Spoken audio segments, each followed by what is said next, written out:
lot of people ask about retinol. Like, Eunice, what do we use retinol with? Like, what is it good with? Or what can you not use it with? Or I feel like a lot of people really love it, so it's common and very popular these days. I think it's because people use it to improve collagen production and fine lines. For sure. And pigmentation and acne as well. All right. Yeah, so before we get started with our do's and don'ts for retinol, you have to pay attention because we're gonna clarify some terms for you guys today. So right now, this part is gonna be really important before we start the video, so please pay attention. It's commonly known as vitamin A, retinol, retinoid, and retin A. Retinoid is used for cosmetics and the retinoic acid is used for ointments. And tretinoin is approved by the FDA as a treatment for photoaging. Retinol palmitate and retinol has retinoids in them. Usually, the closer you get to tretinoin, you get more effects and also irritations. Tretinoin is about 10 to 20 times stronger than retinol, so you do get 10 times or 20 times the higher effect of it, but at the same time, you can get serious side effects as well. Also, when retinol is absorbed into your skin, it turns to vitamin A derivatives, also known as tretinoin, so that's when you get to see the results. Retinol. Retinol is a type of retinoid which is a vitamin A derivative. It is known to be effective for wrinkles, but it's also effective for acne. Retinol removes outermost layer of the epidermis and stimulates the production of new collagen and skin cells, speeding up the turnover cycle of dead skin cells. Retinol is a type of retinoid which is a vitamin A derivative.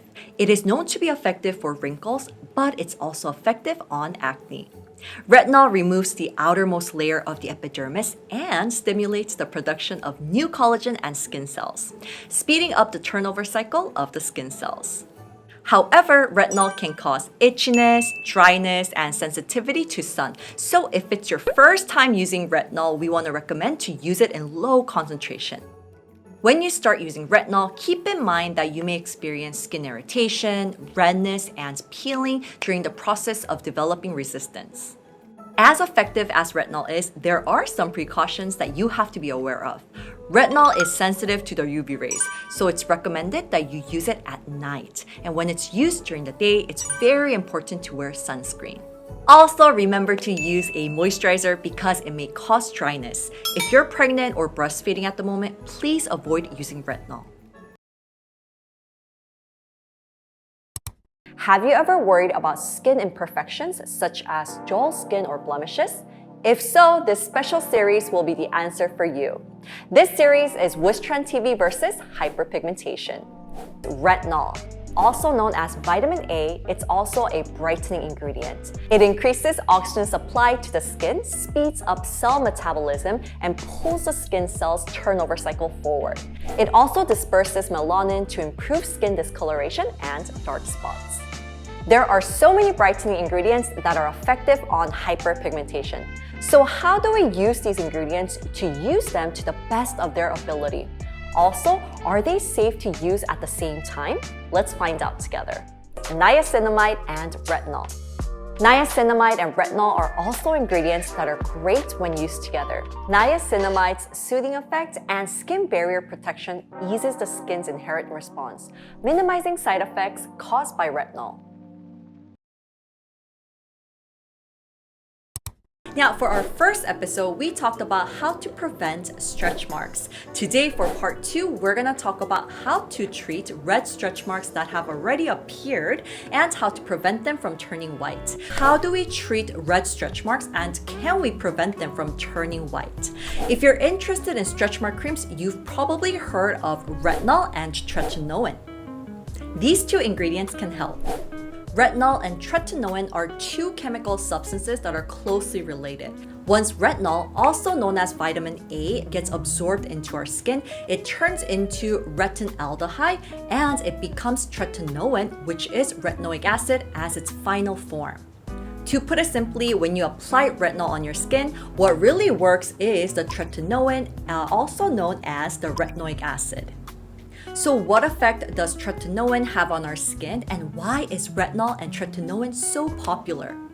Retinol and tretinoin actually helps to recover and prevent your skin from aging. And that's why they're often used as anti-aging treatments, and they help to reduce wrinkles and smooth out skin surface. So how do they help with stretch marks? Tretinoin regenerates your dermis layer very effectively.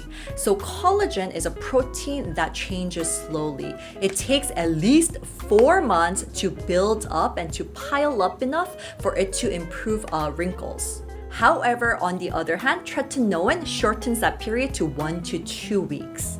Tretinoin strengthens both the epidermis and dermis layer and also improves bumpy skin and uneven skin tone. Did you guys know that retinol is a cosmetic ingredient while tretinoin is a medical substance? What makes a difference between a cosmetic product and a medicine is if you need a prescription or not. Retinol. Before using tretinoin with a prescription, we want to recommend that you use a product with retinol because retinol is more gentle than tretinoin and it has fewer side effects. You can see visible results only if a product contains more than 2,500 IU per gram of retinol, which is approximately 0.075%. So check out the percentages before you try the products. We recommend that you use a smaller amount of the product with retinol and then increase the amount. We recommend that you start off with a pea-sized amount. The amount that you need might be different depending on what product you're using, but please do check the instructions before you use it and try using products with retinol about 2 to 3 times a week. Retinol is prone to light and heat and it gets easily disrupted by sunlight. We want to recommend that you use it during nighttime rather than daytime, but if you are going to use it during the daytime, you have to wear sunscreen. Second one is, it's recommended to use products with smaller opening. Retinol gets easily oxidized due to air, and when it's exposed to the UV rays, the effects get depleted. Question 2. What's the best skincare for wrinkles? Now I'll tell you how to prevent them and what ingredients you should use to improve them. Retinol and retinol. This ingredient has many benefits for wrinkles. Retinol helps treat wrinkles by putting the epidermis into a healthy state. It also increases collagen synthesis in the dermis and removes denatured elastin, strengthening the skin's elasticity. It's an ingredient that can be irritating at first, but if you use it for about 2 weeks, you'll notice that your skin barrier has become stronger. Do number 1, get proper diagnosis. Alright, so we all have different skin types, different skin conditions. So the most important thing is to consult with your doctor. Make sure that you get the right diagnosis from your doctor. As we mentioned in the beginning of the video, tretinoin is really awesome. It has great effects. However, at the same time, it can have severe side effects as well. So we do want to recommend that you consult with your doctor for the proper dosage. Do number 2, moisturize. Because tretinoids peels off large flakes of dead skin cells, what it's gonna do is make your skin more smoother. However, you are more prone to see dead skin cells as well. Yes, so tretinoin is used as a treatment for acne that is caused by dead skin cells that have clogged inside your pores. But at the same time, some get acne after using tretinoin because of the increase of dead skin cells clogging inside your pores. So when using tretinoids, it's really important to use a cream type of moisturizer. So we do want to recommend, please don't exfoliate, but what you're going to do is actually use twice the amount that you would usually use just to make sure that your skin is hydrated and that you can calm your dead skin cells. Do number 3, use for nighttime only. Sunlight and UV rays dissolve tretinoin, so it's really best to use it only at night. It's not because of the photosensitivity, it's because tretinoin itself is unstable when it's exposed to sunlight. So you're right, you might be wondering, is it safe to use under room lights or even lights from our phones or even LED face masks? I was very curious with that too. And yes, we did some researches, and according to the researches, they do recommend that you avoid them.